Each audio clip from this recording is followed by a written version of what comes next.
Yo, what's good? I see they hating on the music selection, playing it all choppy and stuff, man.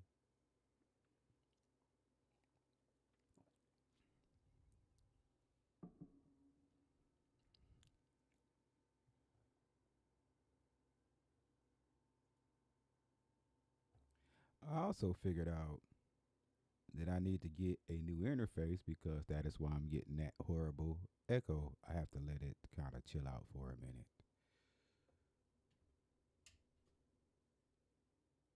Like I have to actually let my stuff sit on for a minute, and it kind of straightens itself out, which is really, really strange.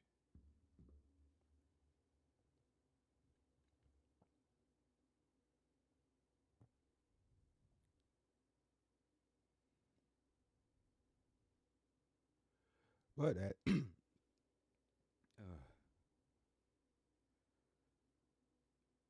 right, so let's hope today that I can get things to cooperate with me. I be getting people commenting on my stuff and it's not showing it. I really think I'm gonna have to go ahead and pay that extra little bit of money to go and get this other program because I'm not paying for a program that doesn't do what it promises.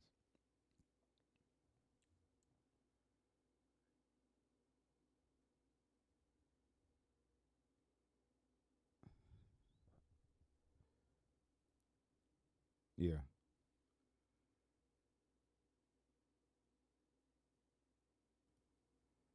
See if we can get a little more volume on that. All right, we're gonna get into everything today. Hold on, I can hear myself in these other speakers. Let's do this. Let's do that. Let's do all of this, so that we don't do that. So we don't get in that mode. Okay, so let's get over here and get this record button pushed so we can get this thing recorded. Today we're gonna get into this morning. I should say we're gonna get into um, this whole part in business, and then we're gonna come back tonight and we're gonna talk about some DEI stuff because I got a few things to say about that. That's probably gonna ruffle some feathers, but you know how that goes.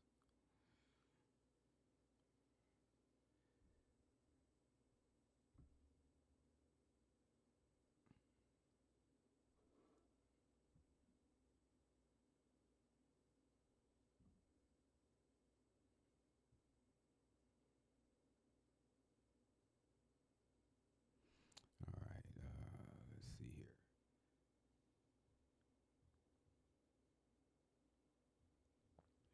So the first thing I got here lined up for us this morning, um, of course, so one of my best places to get some of this stuff is off X, formerly known As we sit here in Normandy, you're formerly known as Twitter. So here we are. We are going to hope and pray that you may have heard it that this thing cooperates for us. So let's see. So let's get this up here. And this. All right, yep, I heard it playing a little bit. So okay. What we're gonna do is we're gonna go ahead and let this little video play out, and then we're gonna start getting it. We're gonna start cooking this morning a little bit. All right, let's do it. as we sit here in Normandy, your son Hunter is on trial, and I know that you cannot speak about an ongoing federal prosecution. But let me ask you, will you accept the jury's outcome, their verdict, no matter what it is? Yes, And have you ruled out a pardon for your son? yes.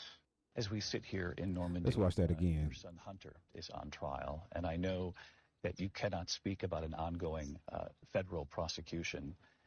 But let me ask you, will you accept the jury's outcome, their verdict, no matter what it is? Yes, And have you ruled out a pardon for your son? yes. And you heard yourself right there, right? He said yes twice. Yes, yes, yes. So as we can see, of course,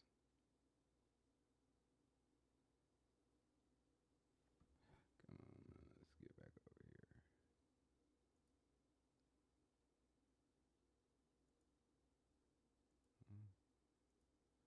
Wrong camera. Was not trying to let you see me this morning. Looking at my. So let's get this up here. All right. Man, it's kind of hard running this stuff by yourself. First of all, I'm probably gonna have to get somebody else to start helping me come run these damn things because it's hard to do both things at the same time. But anyway, man. So now we learned. I don't know if it was yesterday or the day before yesterday that despite promising everybody, I mean, once again, despite promising everybody one thing, this guy does a major pivot and does the exact opposite of what he says he was there to do. He told us several times that he wasn't going to pardon his son, and then we find out, like I said, was it yesterday, that he went ahead and pardoned the son anyways. So now we are that's where we are. You know what I'm saying right now. That is exactly where we are right now. Okay, that was kind of distracting. But yeah, I got a couple of different articles and stuff that we're gonna go over here in regards to this guy. As we sit here in Normandy, your Yeah, he's a bold character.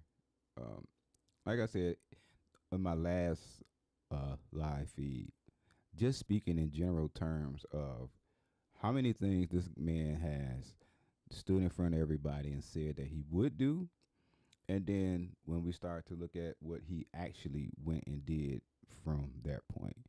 So this is another one where he's saying he stood right there in the people's face because it's really like uh To me, it's really him being petty. Because, like I said, they forced him out.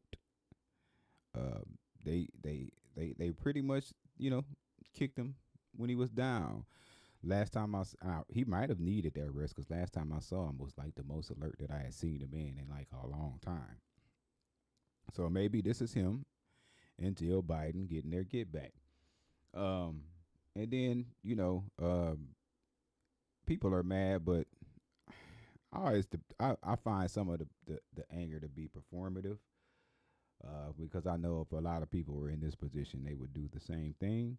Maybe not publicly. Now this is something that I'm surprised they didn't do they didn't put more effort into trying to keep secret.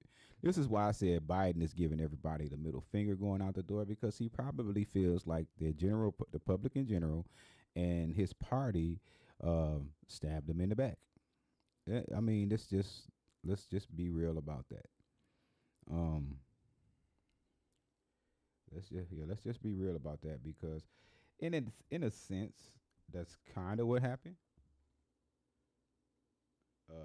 And then, but as far as his party, I don't believe that his constituents who all went and voted for him in the primaries for him to win, those weren't the people um, who pulled the proverbial trigger on these moves. He doesn't have a way to get back at Obama because Obama doesn't really have anything to lose because he's not running for anything now. He like I talked about last time, he would come in after Kamala Harris has a big moment, and he would do something himself to kind of take away from her moment, or to remind everybody that yes, this lady was in my cabinet, and she pretty much signed on to everything I did. Do not let this lady tell you all that she isn't responsible for any of this stuff coming on. So she's responsible for me not even being here. So let's not forget that. So that's what it seemed like he was doing every time he got a chance to. Um,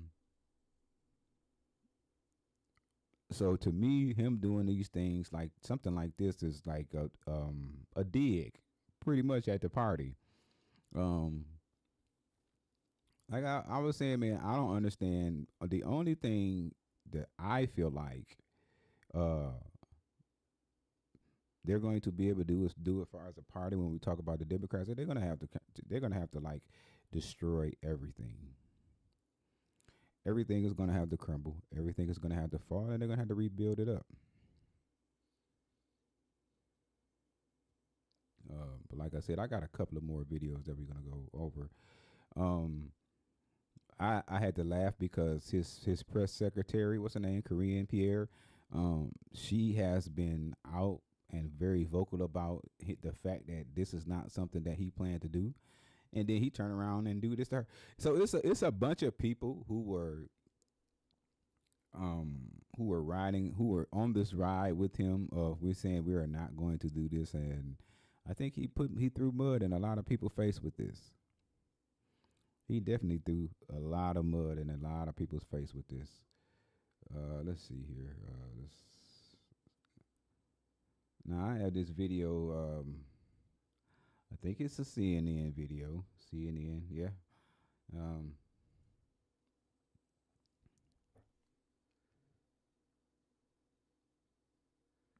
let's see here.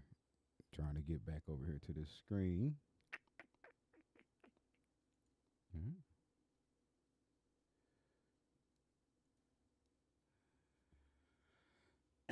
So here is another video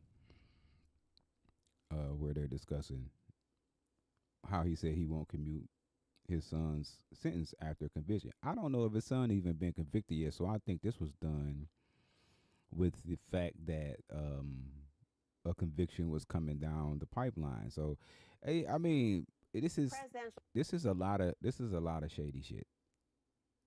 But this is what they were doing. This is the type of program that they were on. Um, I don't like I said, man. I don't see these guys being able to come back and get in charge of anything without them doing a clean sweep and just having a whole new identity, which we already know that's not gonna happen because I just read a article the day before yesterday where Nancy Pelosi was saying she don't even plan on releasing her grip on the party. So if she's not releasing her grip on the party, you still got Hakeem Jeffries in charge, which is basically her, an extension of her. Um, we're not gonna have any substantive change to the party. It's gonna be business as usual. So we watched a long video the other day with James Carville. This video says 9 minutes, so we're gonna try to get through as much of this video as we can. Let me see if I can speed it up a bit to 2 times. So it's gonna be kind of fast. So just bear with us so we can get through this video. So promise to put the law before family. I said I abide by the jury decision. I will do that, and I will not pardon him. Letting the world know that he will not wipe away the decision of 12 of his son's peers was asked directly, and he has said he wouldn't pardon his son if he gets convicted. Let's wait and see what happens if he loses. Yeah, but he said it. He's going to get pardoned by his dad. There's no question about that. The president has ruled out pardoning. President accepting the outcome of the trial and also pledging not to pardon his son. So the challenge for him is really to continue to live up to his values when it was really personal, and he did that today. It seems like a pretty normal, straightforward answer, but it takes new weight when we see what Trump is saying about the outcome of his trial. We're hearing from other Republicans who say they don't accept the jury's verdict here in New York. The contrast is profound. To sit there and say, well, I'm not going to intervene in the legal process, and I wouldn't pardon my son. One side, Democrats and Joe Biden protecting the justice system. And on the other, Republicans and Trump protecting Trump. Our current president of the United States has so much respect for the law that he has said he would not pardon his son. I mean, what... Yeah. Again, it's all about the contrast. President Biden saying, I will respect whatever this jury decides, versus right. Donald Trump after he was convicted on 34 counts, saying the entire system is rigged against him. They're late. And as we can see, he has done something totally different than what he was supposed to do. So, I don't know how, and the other thing is I'm really trying to figure out what it is that we should really be mad at. I also think about should we have expected anything less than him pardoning his own son? And we also have to ask the question, why didn't he pardon other people, or who else did he pardon? Because a lot of the times we'll have these discussions and they'll leave a big portion of the discussion out. So those are questions that I have. I don't know if those questions have been answered or not. There's so much stuff going on. It's probably something happening right now while I'm talking about this. That's kind of moving along. This whole everything after this election, the aftermath of it, has so many moving parts that it's kind of hard to keep up with everything. But yeah, we're going to get back in here and see what else we can hear from here at the MSNBC portion of the discussion. The latest attack has been that Joe Biden has politicized and weaponized the DOJ, right? That was the whole argument around Donald Trump's conviction. And this week, of course, Hunter Biden was found guilty, and Joe Biden has very clearly said he would not pardon his son, he would not commute his sentence.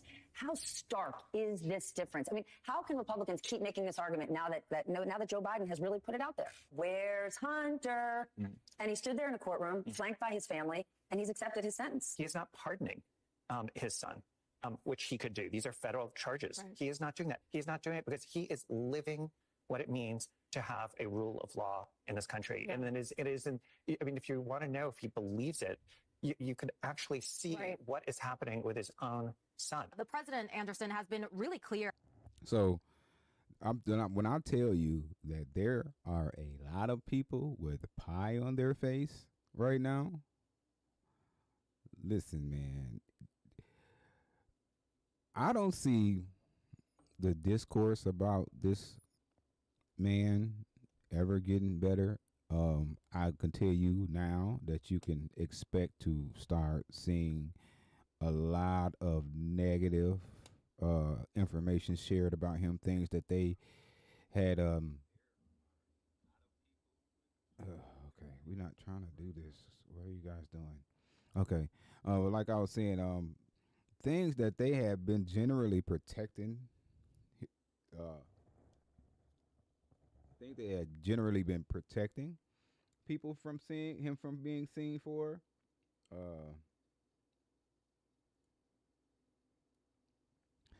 things in general.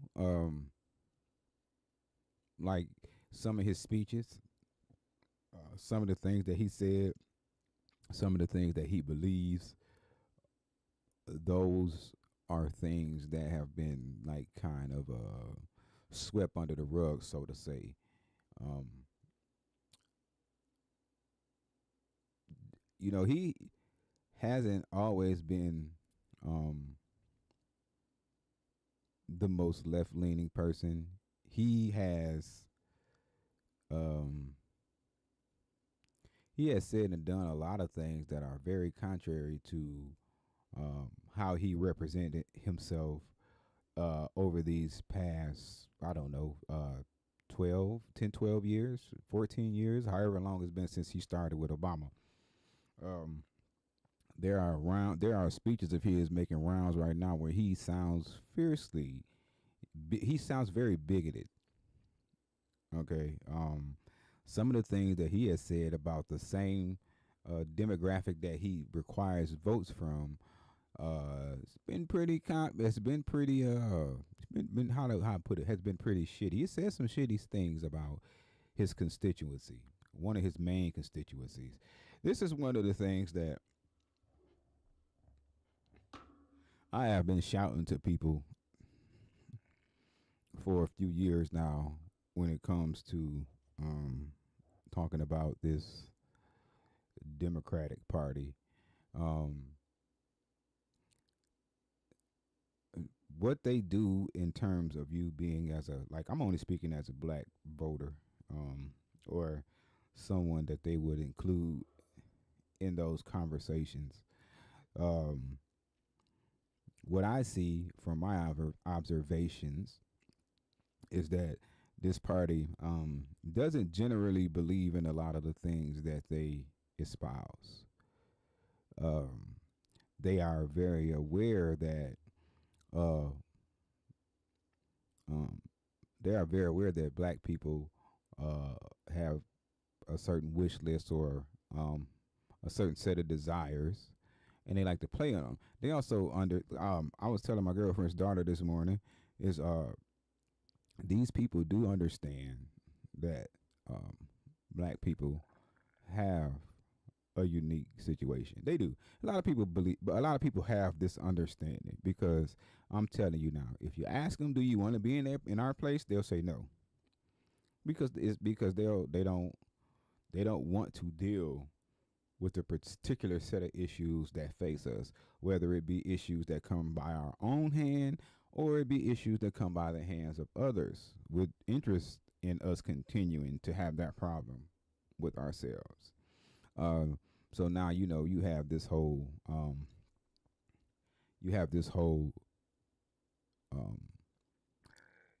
movement now that kind of popped up to kind of hammer home things about black people and taking their concerns and saying that their concerns are pretty much invalid because they're whining and you got freedoms and all this stuff, this, that, and the other.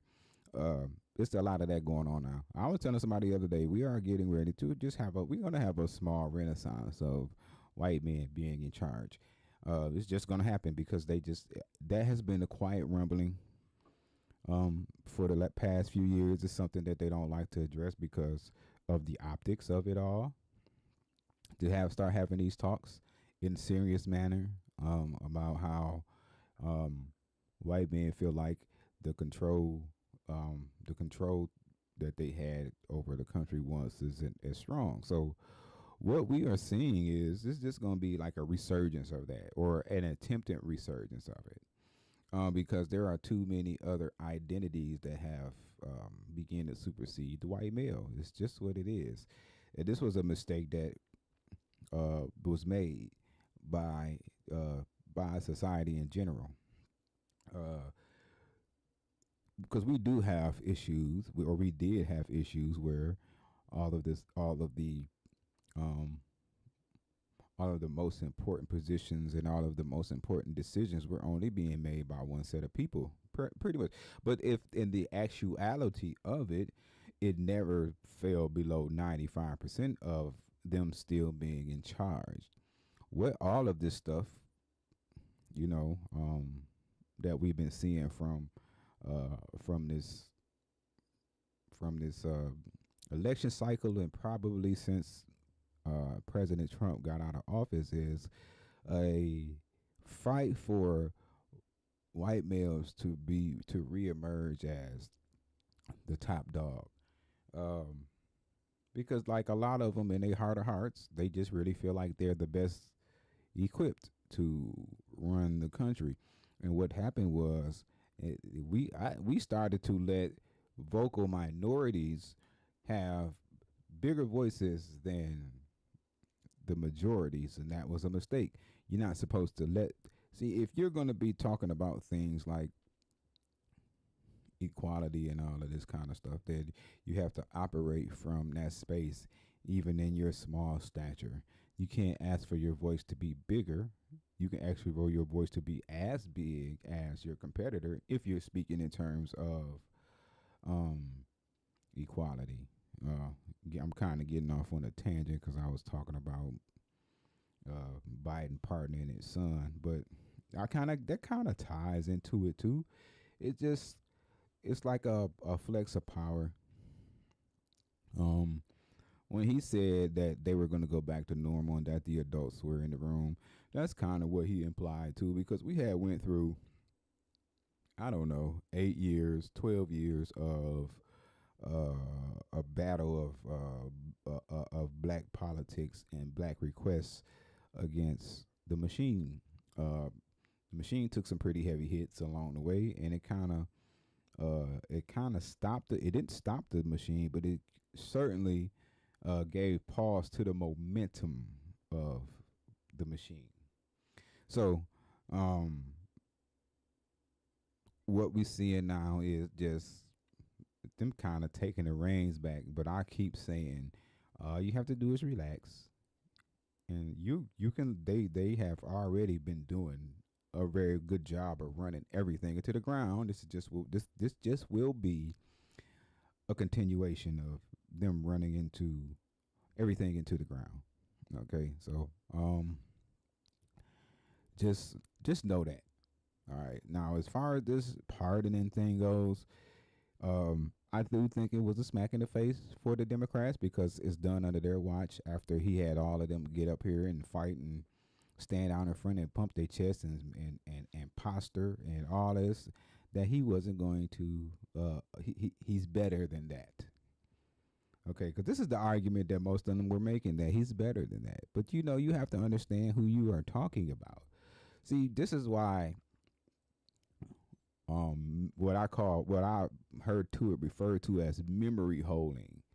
Certain people's behaviors and words and actions can come back to bite you in the end. Because if we already knew if we were already honest about who Joe Biden has always been, then we wouldn't even be able to accept anything that he says with face value. Because I tell people all the time, if you go back over this man's history of things that he said, things that he's done and been behind, you could really say that he's probably about the same as Trump, and he isn't as charismatic about it. See, he learned from, I dare to say that while Trump may surround himself with true bigots, and he may have people who bigoted who run the things for him, because by default he likes to hire people who look like him. He isn't a big thinker. He lets other people say, hey man, this guy's good for here. You say, okay, yeah, you think he's good here? I'm gonna let you run it. I'm gonna let him run it. But if you start to look back at that man's history, he has always been in a company of some very important black people that were fighting at the time against discrimination and racism. He helped fund Jesse Jackson's presidential run, but you would never hear them talk about that. Like I said, when he made the accusation that he did in that newspaper about those kids, he got the information from a Democratic prosecutor. So people blame him, but why is he supposed to know more about the case than the prosecutor that's providing him the information? This isn't me taking up for him. This is me just saying things that are there. You know, you have to understand that somebody like Joe Biden can come and make two different fucked up crime bills and all these drug laws and say all these weird things and be against shared busing and all kind of stuff, and then he always comes that he has a history of saying one thing and doing another thing, and for some reason when he says I'm not going to pardon my son, everybody says, oh yeah, he's very trustworthy, you should believe him. This is why the faith in these news entities and all this stuff is at an all-time low, because everything that these people have told us is coming back out now to be a lie. I'm trying to figure out what it is that they've actually told the truth about. So you had people on CNN, MSNBC, ABC, all these networks saying that we know in our heart of hearts that when it comes down to the nitty-gritty and when the tire meets the road and all of these other whatever you want to say, this man will not fail us. He will not be the one that breaks our trust. Not to mention that he had already damaged trust. He's already in the middle of him damaging trust. We had already been in the middle of them damaging trust. They had already damaged trust with the when he ran the second time after second Obama. This is why he didn't even get nominated the first time he tried to run against Trump. He didn't make it because he had already damaged trust with people. See, but my the short lady was laughing because I told her we keep getting people that we thoroughly rejected. They keep somehow ending back up in front of us. You know, especially over these last couple of years. Nobody wanted this man to be in office before South Carolina. He was being thrashed handily. His vice president had already dropped out of the race almost in the first few weeks. Okay? So those two had already been thoroughly rejected twice, to be honest, because I think they both ran in 2016 and were denied by the people. We had the Hillary Clinton snaky thing that they did. You know, so it's like, for some reason, I don't know how they keep doing it, or what are they doing, or what are they feeding people that keeps them with this goodwill. And they lie, and they lie, and they lie, and they underperform. You know, they don't deliver, and then they give you like the weakest excuse why they don't deliver. And then they come out and they say, hey, man, trust me that I won't do something to further enrich myself or my family, knowing that I am going out the door. So, and then once he had the whole weapons thing, everything that this man said, once he did the weapon thing, everything he said should be questioned at that point. What are you doing? But for some reason, that's not what happens. Okay? He gets benefits of the doubt. So I'm kind of curious to see how they're gonna spin this. Why is this showing here? We don't need that.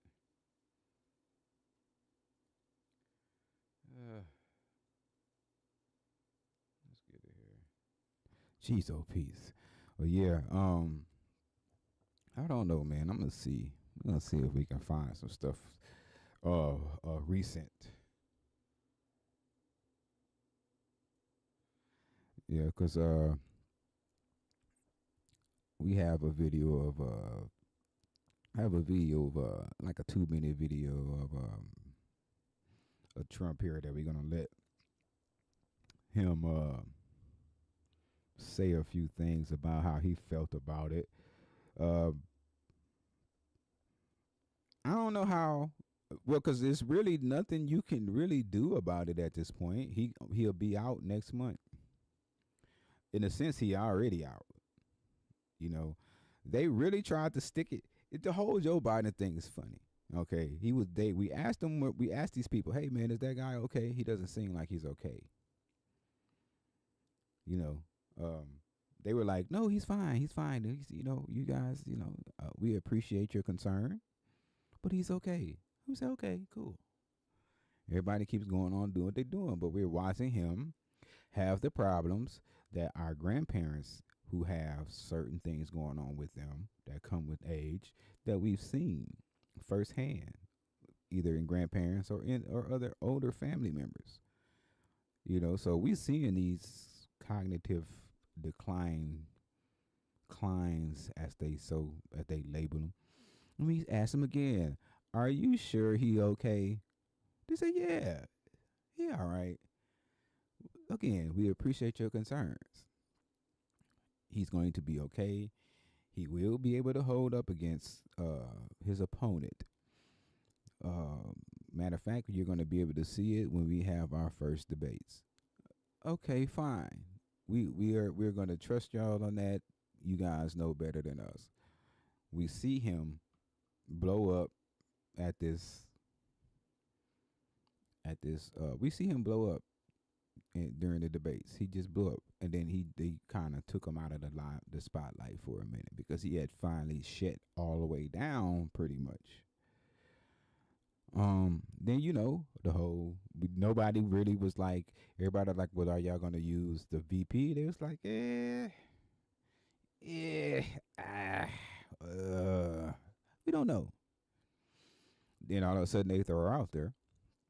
Obama and Pelosi kind of expressed their they kind of disagree publicly and say that it should be done another way. They get shouted down, hey, this is they get a group of black women with a group of prominent black women say, hey, if y'all don't run this woman, we will use our influence to remove ourselves from your vote.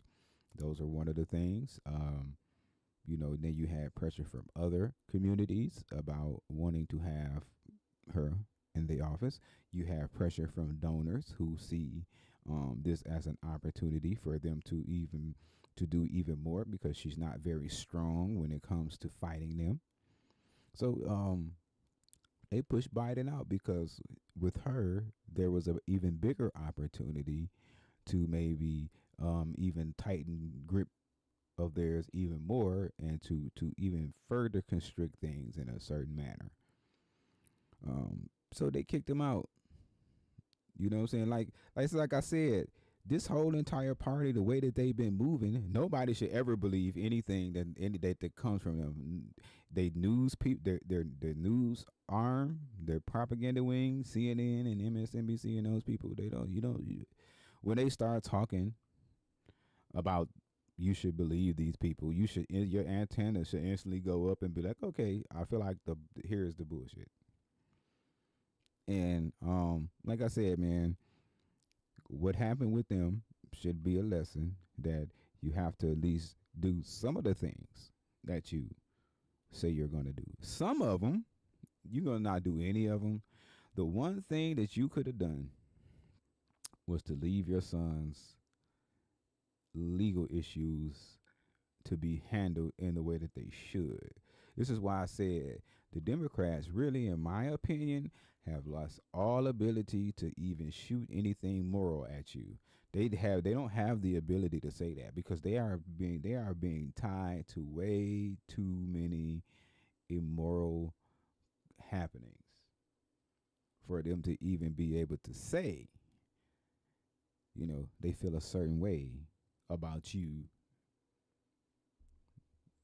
saying certain things about you, living a certain way about you, disagreeing with certain things about you, believing in certain things. Like, they don't really have the moral high ground anymore to label anybody a liar. They don't have the moral high ground to talk about felons, because if we're going to talk about that, aren't these the same people who say, well, we need to fight for felons' right to vote? It's unfair that you're keeping felons from doing this, that, and the other. But then when it comes to something that's going to affect them, now all of a sudden, all of those platitudes go out the window and felons aren't trustworthy enough to do important jobs. After they just made the same argument that we need to give felons more respect and admiration and second chances and all of this. See, this party if you really think about it, everything that we accused the Republicans of being over the years, we're finding out that they're right along with them. Because you have to understand, if this party was and truly was had the their purpose was to be a equalizer of the right, some of this stuff wouldn't even be going on. But you know, all of them stand to gain ground from a lot of this stuff that go on. The censorship, you know, the refusal of having people make a living wage, having people get health care, taking the homeless off the street, corralling the police. All of these things in some way, shape, or form benefit both parties in some kind of way. Whether they have it gives them issues to continue to run on forever, or they have a money interest in it, and these things happening feed the money machine. Okay, we're gonna have a talk about them in the stocks, because I watched some stuff the other day where they were talking about a stock act, but the way they were talking about, when I really listened to what it was saying, it wasn't there to do anything. It was performative. So this is what they do, right? They get together. Tipper Gore told us what they do. If you never heard of Tipper Gore, go look up Tipper Gore and what he said about how they get along. I'm pretty sure that's going to be the first thing that you see, because that's what that's one of his most famous lines. I'm not going to say that's what he's most famous for, but he's very famous for being the one who said the quiet part out loud. See, but like I said, things like this happen and they bury it. And they do, they have so much stuff going on that you don't even get a chance to process a lot of this stuff.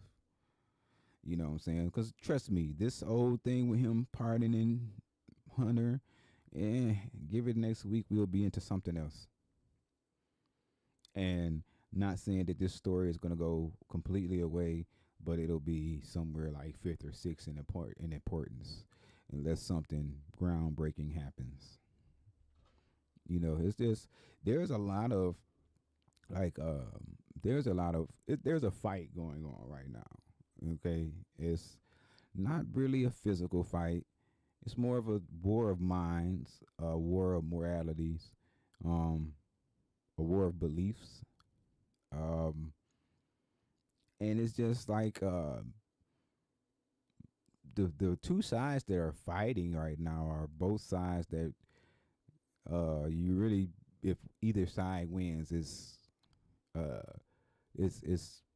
not really good for everybody else. It's not even a good and evil thing. I don't even know how to explain what's going on right now.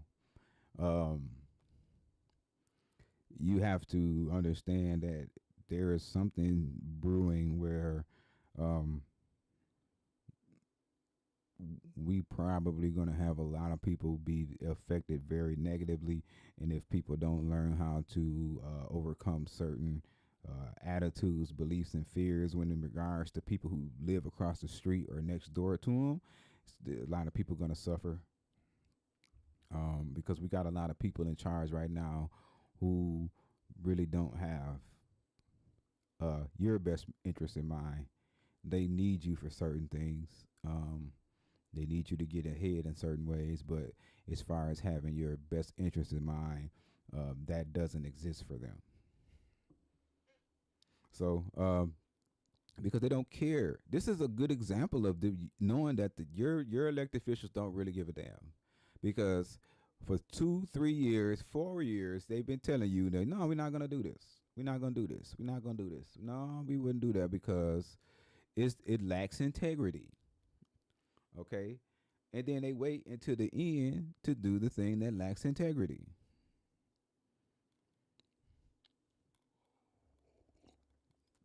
I'm going to sip my coffee on that one. They do the thing that lacks integrity. And that's exactly what we're seeing right here. So I got this Trump video, man. Let's see here. Go on here.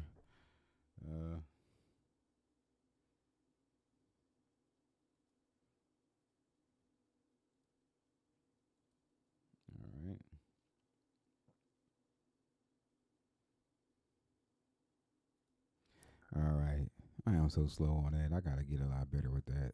So I saw this video last night. Right, I saw it last night, and I kind of chuckled at it because while people don't like the fact that X let a lot of its right wing people back online here to be able to speak and say things, I for one appreciate it because you start to get to hear both sides of the story. Because for a minute there, X had become very one-sided, and anytime somebody from the other side tried to interject, that left side was getting them banned, and it was turning into a big echo chamber. And you had a lot of nasty people around there who were working very hard to suppress the other side. I don't find that fair this at all. Me, I actually find like that does more damage because you don't really get to hear what you're up against. Okay, and then for you to only go pick and choose the most sensational thing that you can hear from these people and share it instead of letting them, come and use their own words and letting us draw from them. You're not doing the help that you think you're doing when you do that. Okay, people who like to think for themselves don't appreciate that type of thing. This is why the Democrats lost so much support, because they want to babyfy the people around them or the people under them or the people that they look down on. Okay, so that's how, but that's another conversation too. But let's go ahead and listen to this. Would you consider granting clemency or a pardon? I don't think it's appropriate for me to talk about it. I think it's a tragic story. You want to know the truth. And I felt that with Hillary Clinton, too. With Hillary Clinton, I could have done things to her that would have made your head spin. I thought it was a very bad thing. Take the wife of a president of the United States and put her in jail. And then I see the way they treat me. That's the way it goes. But I was very protective of her. Nobody would understand that, but I was. I think my people understand it. They used to say, lock her up, and I'd say, just relax, please. We won the election. I think it would be I think it would have been horrible for our country and we had her between the hammering of all of the files. And don't forget, she got a subpoena from the United States Congress. And then after getting the subpoena, she destroyed everything that she was supposed to get. I thought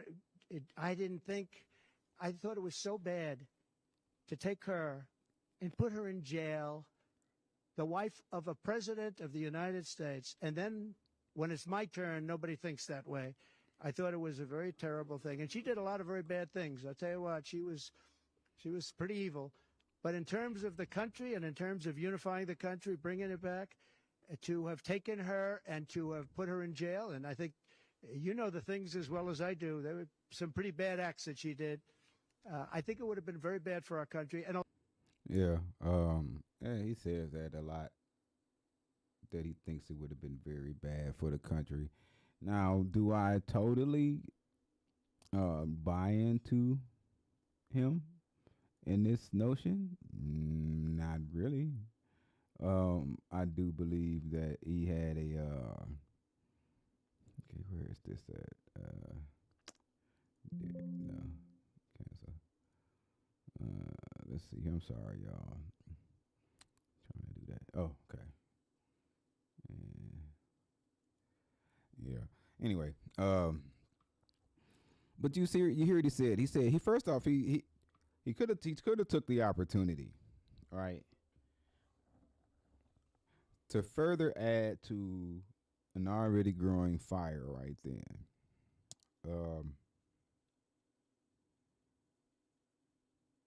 He could have had a conversation about how he thought this guy didn't deserve to have clemency or anything like that, but he chose to say, hey man, I'm not going to speak on that right now because that's not appropriate.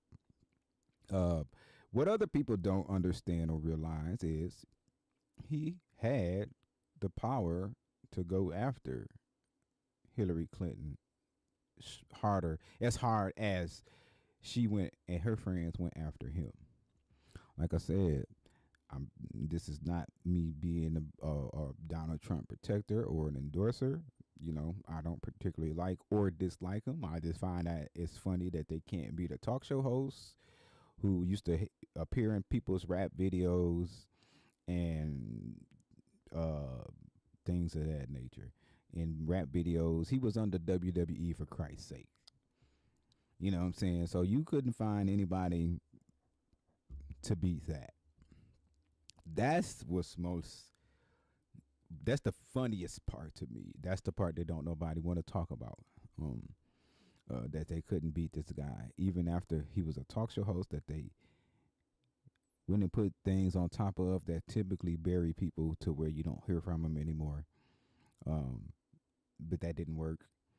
And then he turned around and beat him again handily. And then, you don't hear things like there was a rumor saying that he was offering to pay the vendors for the Harris campaign. We don't know if he did that for real. If I can find that somewhere to substantiate that claim, I will. But yeah, he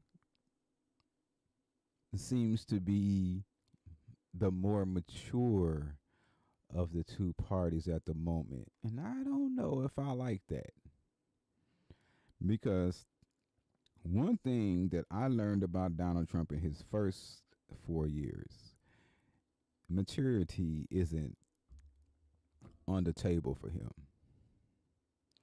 So when men like this start to kind of say, okay, then you need to start kind of getting worried, because it's some shit in the game. You know what I'm saying? I don't know where it's coming from, but it's there.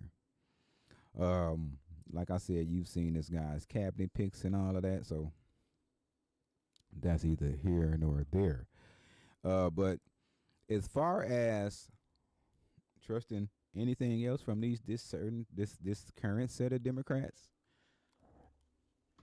you'd be a fool to. You would. You'll be a fool too, man. You'll be a fool too. Yeah. To trust that set of people, because I would never, ever trust them to again. Not in this current form. They would have to have a new set of people to show up. Not only show up, but put on such a believable display of I'm gonna be different from this guy. I don't know. I like when I hear the pundits talk about it, they are not talking about it in the manner of the Democrats are going to have a long climb uphill. Okay, because if you don't have the House, you don't have Senate, you don't have the Supreme Court, you don't have the presidency. What are you doing? What are you going to do? See, this is why they didn't want to do stuff like killing filibusters and stuff, because you can't tell me that they have all of these so-called experts and people who could see way down the road and they didn't see this. In the James Carville interview that I played the other day, he said they had been known that they were having a male voter problem. They were hemorrhaging male voters. They knew this.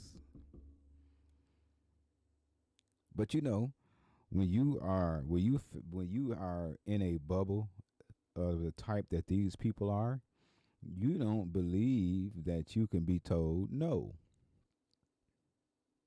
Okay? You think that if I wag my finger, kind of like when you get mad at your dog.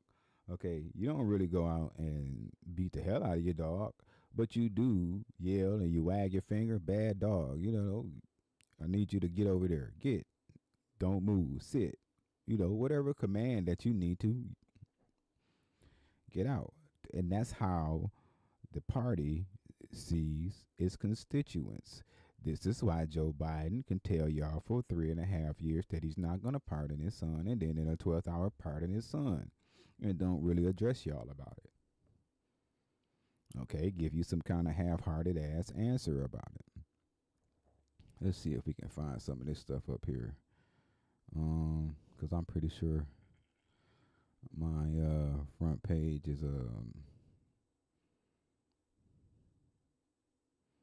let's see here. Yeah, I'm kind of scrolling through my. Let's see what happens here.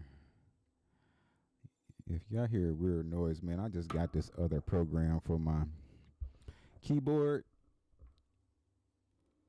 It's a soundboard. I think I'm gonna just go ahead and buy me a soundboard. We're gonna get out of here in a minute. We're not gonna stay on a long time, is it? Here's 10:26. Let's go look up something. All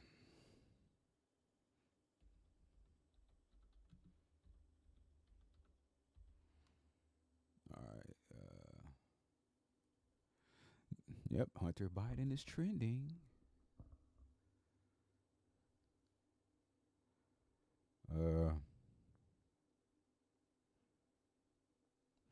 Yeah. Well, when they were, like I said, seeing somebody say they would pardon, people were celebrating him pardoning Hunter because Trump is bad. That's the kind of thing you get from that being the main excuse as to why you feel like a lot of this stuff needs to be done. They honestly wanted us to let them do things because Trump was a bad person. And I'm like, man, this guy is 80 years old, G. We're not finna have Trump issues too much longer. So that's what I said. So I'm kind of happy that this guy got this second term because I am very anxious to see which direction this party goes in terms of choosing their next boogeyman, because I said at the last show, if he was going to be a dictator, he don't have long, so he's basically supposed to be grooming whoever's supposed to take over. But for some reason, we don't have conversations about who would be up in line next to continue this tyranny that's supposed to be coming about. Like, exactly how is that supposed to happen? What's going to happen if he get in office and he don't last in office 6 months? Do you understand the type of infighting that would bring about? So you have to think about stuff like that, but they kind of count on you not thinking about these things. They kind of count on you just not. Yeah, just not,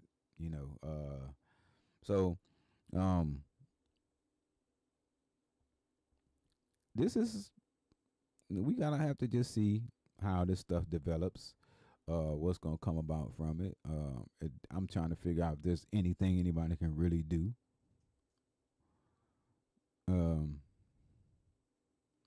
So, it's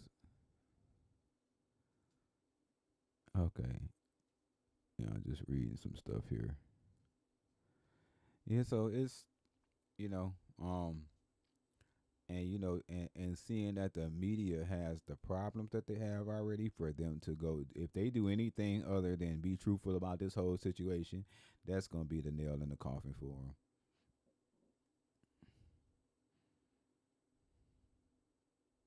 So, yeah, like I said, every time we turn around, man, the Democratic Party is losing more and more of their moral cash. Their moral cash.